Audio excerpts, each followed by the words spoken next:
సంతృప్తిని ఇవ్వని ప్రతి కార్యం కొరకు పరుగులు పెట్టే వయసు ఇది, వెతికే వయసు ఇది. చివరికి ఈ ఇన్స్టాగ్రామ్ వచ్చిన తర్వాత ఇన్స్టాంట్ గా చెడిపోవడానికి ఐడీల కోసం వెతుకులాటలు ప్రారంభమయ్యాయి తెలుసా. ఇన్స్టాంట్ గా ఇంకా అప్పటికప్పుడే చెడిపోవాలి.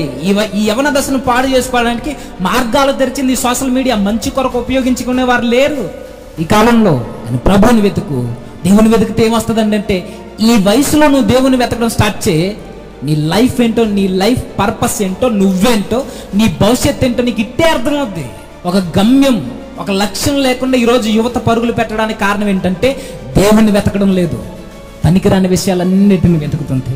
అందుకే వారి లైఫ్ పర్పస్ వరకు తెలియట్లా. దేవుణ్ణి వెతకడం మనం స్టార్ట్ చేస్తే మన లైఫ్ ఏంటో మనకు అర్థమవుతుంది. దేవుడు మనకు దొరికితే మన లక్ష్యం ఏంటో మనకు తెలుస్తుంది. దేవుణ్ణి మనం కనుగొంటే మన భవిష్యత్తు ఏంటో మనం నిర్ణయించుకోగలం. దేవుడే మన దగ్గర లేడనుకోండి, గూగుల్లో పనికిరాని విషయాలన్నీ మనం వెతుకుతూ ఉంటాం. లైఫ్లో ప్రైమ్ టైంని చాలా పనికిమాలిన విషయాల్ని వెతకడానికి ఉపయోగిస్తుంది ఈరోజు యవనస్తులు.